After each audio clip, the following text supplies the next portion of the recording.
मोठ्या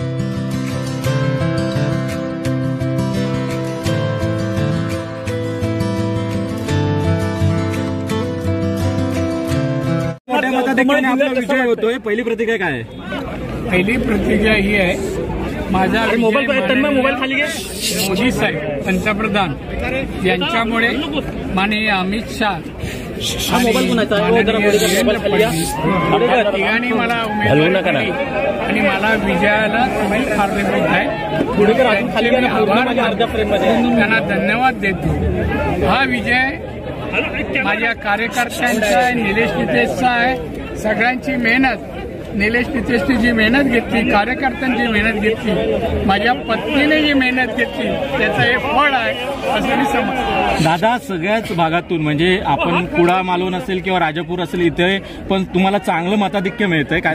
जिथे उबाटाचे आमदार होते तिथे हेच तर माझं नाविन्य आहे, जिथे पिकलं जात नाही तिथे पिकवतो मी, हे वैशिष्ट्य आपलं। दादा, कोकणात कमळ फुललंय, कसं वाटतंय? बरं वाटतं, गोड वाटतं। विरोधकांना काय सल्ला द्याल आता? सल्ला नाही, माझं असं म्हणणं आहे, जरा माझं असं सांगणं आहे, हा विजय मी सांगितलं कोणाकोणामुळे आहे। भारतीय जनता पक्षाचं कमळ कोकणात फुललेला आहे। ज्याने अपशगुन केला त्यानं मला सांगायचं, अब की बार आने वाले चुनाव में मेरी बारी।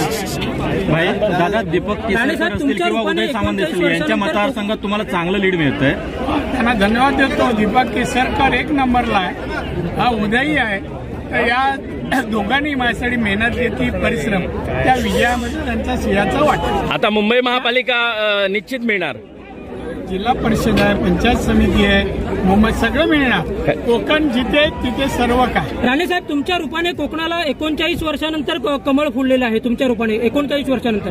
39 वर्ष खतपाणी घालत होतो, त्यामुळे 39 वर्षानंतर आलं कमळ, चांगलं आलं। ठाकरेंचे दोन्ही उमेदवार ठाकरेच्या दोन्ही उमेदवारांचं पानिपत झालेलं आहे, दोन्ही उमेदवार मोठ्या फरकाने पराभूत झालेले आहेत। एवढ्या चांगल्या क्षणी हे नाव का घेता, नको घेऊ, ते पुढे लंडन बिंडनला आहे, तिथे हवा खाऊ दे ना। आणि म्हणून सांगितलं आता मेरी बारी आहे, ज्यांचं नाव घेतलं ना त्याचं कोकणात नामोनिशाणा नाही ठेवणार। दादा, जल्लोष कसा असेल इथून सिंधुदुर्गापर्यंत? झलक पाहत आहे, त्या झलकेप्रमाणे तुम्हाला दिसेल।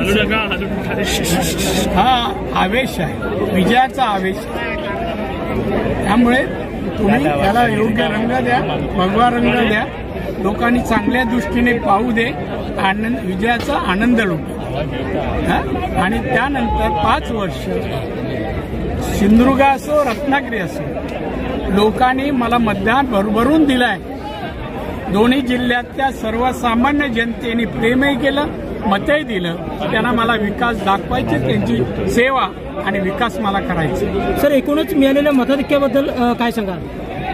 काय सांगू, चांगली गोष्ट आहे, मी समाधानी आहे, आनंदी आहे, म्हणून तर मी लोकांना श्रेय देतो, सगळ्यांना श्रेय देतो ना। आणि म्हणून जे सांगत होते जनावळे कोकण म्हणजे आमचं काय, ते कोणाचं काय ते मी सिद्ध केलं। तुम्ही सकाळीच मतदान केंद्रावर हजर होता, मात्र विरोधक पहिल्यापासूनच नव्हते, विरोधकांना मी ज्या वाटेने जातो, रस्त्याने जातो, ते माझ्या विरुद्ध फिरकत पण त्या आज प्रत्यय आला तुम्हाला, आता रिपीट करून वारंवार बातम्या दाखवा।